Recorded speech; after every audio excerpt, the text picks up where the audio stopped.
নমস্কার, Krishna lifestyle blog থেকে আমি কৃষ্ণা বলছি। আজকে একদম ডিরেক্টলি লাইভে চলে এসেছি আমি। তো আমার একটা নতুন ব্লগ নিয়ে আমি চলে এসেছি। আজকে একদম রবিবার। রবিবার মানে হচ্ছে আমার সানডে স্পেশাল।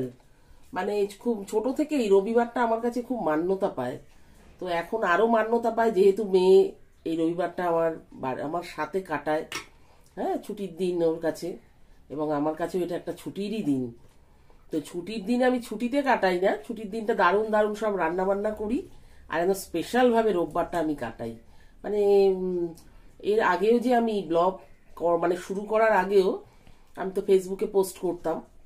তো সবসময় সানডে স্পেশাল বলে আমার মেনুটা সাজানো হতো। মানে এরকম নয় যে আমি আজ ব্লগ করছি বলে সেটা আমি সাজিয়ে আমি খাচ্ছি, এটা কিন্তু নয়। এটা চিরকালই, যে যখন থেকে আমার ফেসবুক মানে আমি পোস্ট করা শুরু করেছি সানডে স্পেশাল বলে আমাকে সবাই মানে দেখতে পায় যে আমি এতগুলো মেনু নিয়ে আমি খেতে বসেছি। তো যাই হোক, তো খাওয়ার প্রথমে আমি যেটা বলি, আজকে আমি একদম দেরাদুন চালের ভাত নিয়েছি। ভীষণ মানে আমি এটা ভালোবাসি দেরাদুন রাইস খেতে। তো দেরাদুন রাইসের সাথে একটুখানি প্রথম পাতে হবে এই যে আমুদি মাছের বড়া বলতে পারেন, বা মানে একদম একদম মুচমুচে একদম একটা ভাজা আর কি। ওটা খাবো, একটু ধনে পাতা চাটনি দিয়ে এটা খাবো। সাথে রয়েছে ডাল, লাউ আর ওই শিম দিয়ে, এই স্পেশাল ডালটা আমি সবসময় খাই শীতে।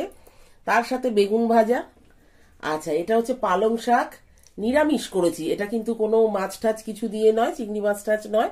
আমি আজকে বড়ি দিয়ে, পাঁচ মেশানো সবজি দিয়ে পালং শাকের একটা চচ্চড়ি বানিয়েছি। এটা হচ্ছে আমুদি মাছের চচ্চড়ি। আর আজকের স্পেশাল হচ্ছে মেনু চিকেন ডাক বাংলো। ওয়াও! এই রেসিপিটা আপনাদের যদি জানা না থাকে একটু হালকা করে আমি বলে দিচ্ছি। চিকেনটা ম্যারিনেশন করে রাখবেন যেভাবে করে।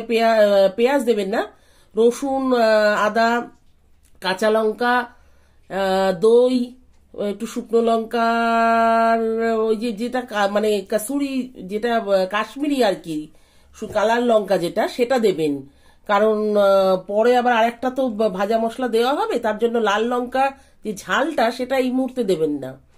আচ্ছা, এগুলো দিয়ে একটা ম্যারিনেশন করে রাখবেন মাংসটা। তারপর তেলের মধ্যে ফোড়ন দিয়ে তেজপাতা ফোড়ন দিয়ে এবং পেঁয়াজ দেবেন, একটু বেশি করে পেঁয়াজ দেবেন।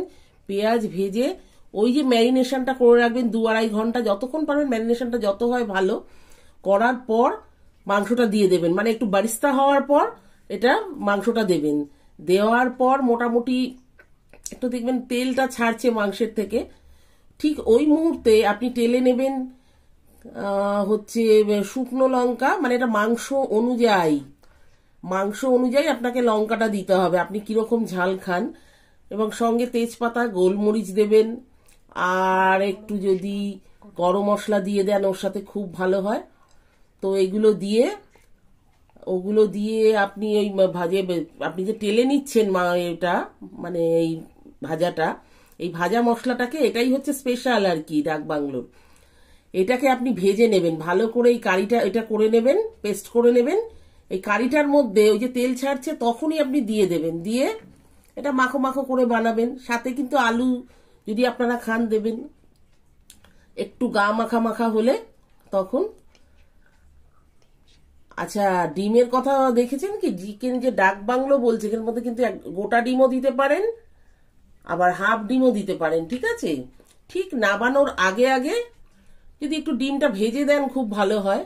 গোটা ডিম বা ভাজা ডিম আপনাদের স্বাদ অনুসারে এটা খেয়ে নেবেন। আর নুন মিষ্টিটা কিন্তু স্বাদ মতো। প্রতিটা রান্নায় আমি নুন মিষ্টির উল্লেখ কিন্তু করি না বা করব না, কারণ নুন মিষ্টিটা যে যেভাবে খাবেন, সে নবরত্ন কারি হোক বা যাই হোক, যে কোনো রান্নায় যে যেভাবে মিষ্টি বা নুন প্রয়োগ করেন ঠিক সেভাবেই দেবেন। আচ্ছা, সাথে হলো জলপাইয়ের চাটনি। আচ্ছা, আর দেখেছেন ধনিয়া পাপড়। উফ, ওয়াও!